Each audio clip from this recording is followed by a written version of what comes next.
Got it. Got it. He wanted to be, yeah, but then again, he used to try to break. He tried to break. You know what I mean? He tried to break, but he was so big that was the kind of. Got it. Got He it. was so big, man. You know, imagine all that. You 6 feet something, man. You know.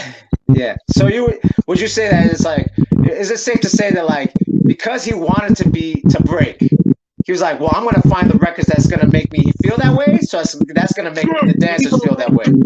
Yeah, he's gonna really give it up and you know and really put emphasis on the b-boy because that's what he wanted to be. Okay. You know what I'm saying? So that's why he put so much emphasis on it. Right. Because that's what he wanted to be, and he enjoyed. He seen cats breaking at John Brown's. But he wasn't playing those records though, right? He wasn't playing. John Brown wasn't playing those records though, right? Similar. Okay. Meaning hot. They be hot. Right. And look at here, man. You know, while we is here and we on air, you know, where he was smart at. So it wasn't a thing where it's like cool Herc. It wasn't cool Herc. I want to do this, you know, because I'm cool Herc. I'm gonna do something. It's more like I'm gonna do what y'all want to do because y'all are the like the party. That was his strategy. That was his strategy, and then also observing the music that we like. You understand? The music that we like for the simple reason he had taste in him, but not real taste. But he started getting better because, like, he was from Jamaica, so he didn't, you know, straight off the bat knew about just American music that was played. Yeah. You know, so he got better, and then he started seeing what breakers like and everything like that when he was going to the parties, and then when he went to the church party, he started doing his homework on what they like and what's going to pull the crowd. Because he seen John Brown and the guys breaking there, you know, people coming there, and he see how much it drew attention and stuff like that.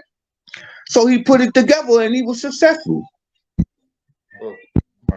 So he did his homework, you know, and to become who he was. He did his homework, and he got real deep into speakers, knowing the equipment and everything, the sound and everything. This man did his homework, man. He was not playing.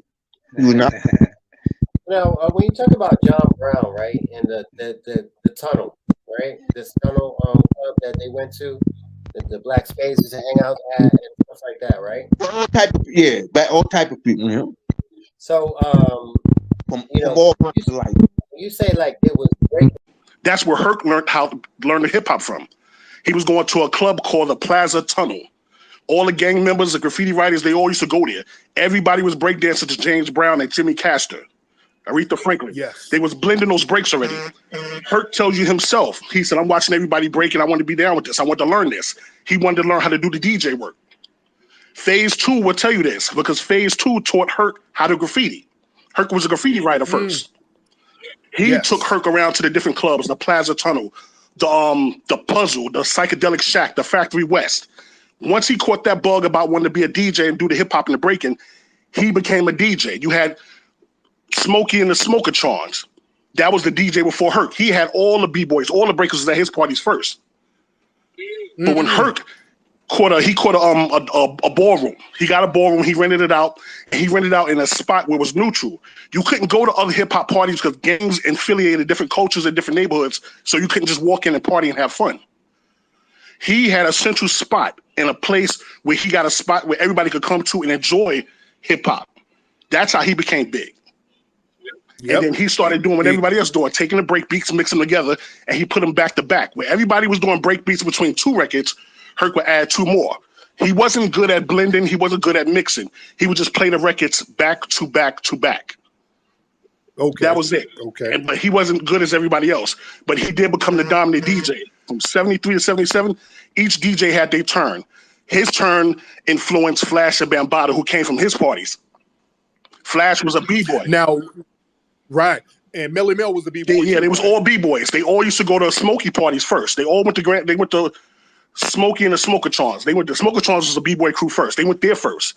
But when Herc started putting his stuff on and he started joining the bigger parties, they left Smokey and went to Herc's party. And that's when Mel and them was there, Flash was there. They was B-boys. And when they No, what year we're talking? But what year we're talking? when Herc started? No, when Smokey and the Smokatrons and those guys. Smokey started between 72 to 76, and he left. He had to run to the military. Okay, got it. Yeah. Got it. And then Herc started 73. What were the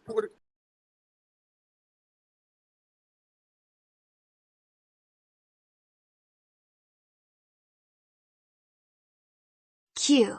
When did you start to get involved in it?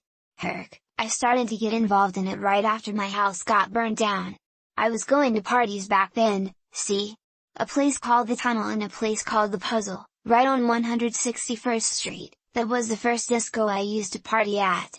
Me, guys like Phase2, Stay High, Sweet Duke, Lion 163, all the early graffiti writers, used to come through there.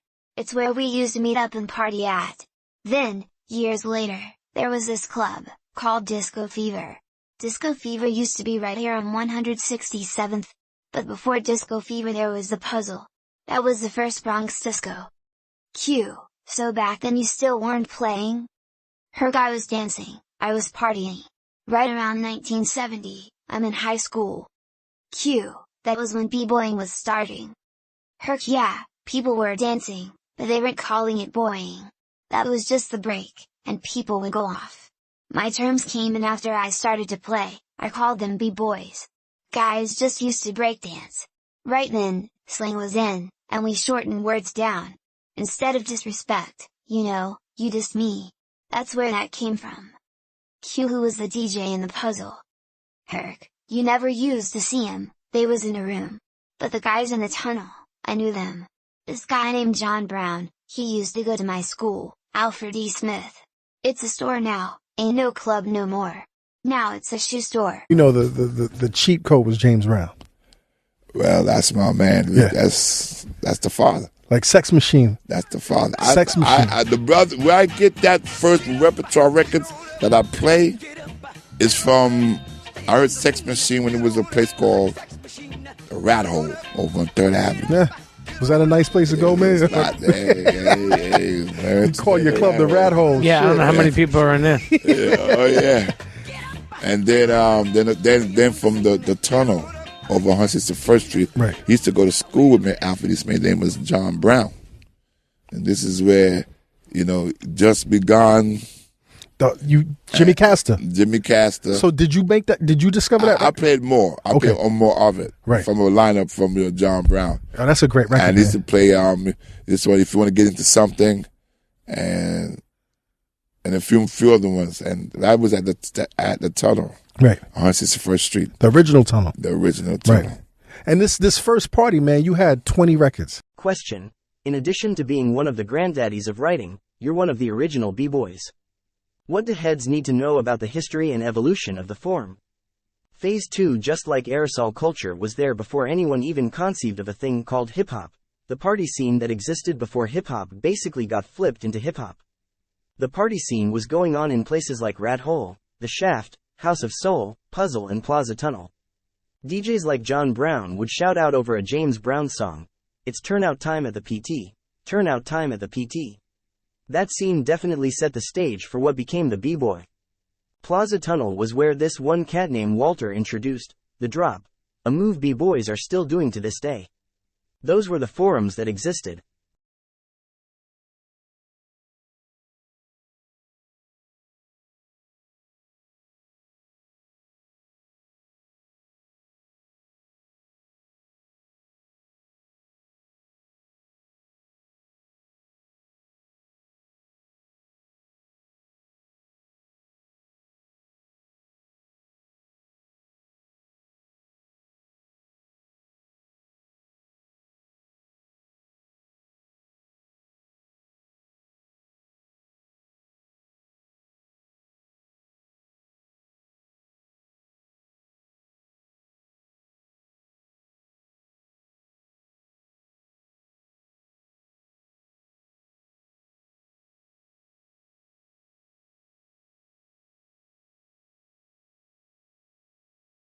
was this cat named John Brown. And I don't even know if I really even knew him. But I know there were a few cats who were doing, obviously you had a spot called The Puzzle, you had a spot called The Shaft, you had a spot called The Plaza Tunnel, and you had different DJs up in there. It had to be DJs. That's where Herc learned how to learn the hip hop from. He was going to a club called the Plaza Tunnel. All the gang members, the graffiti writers, they all used to go there.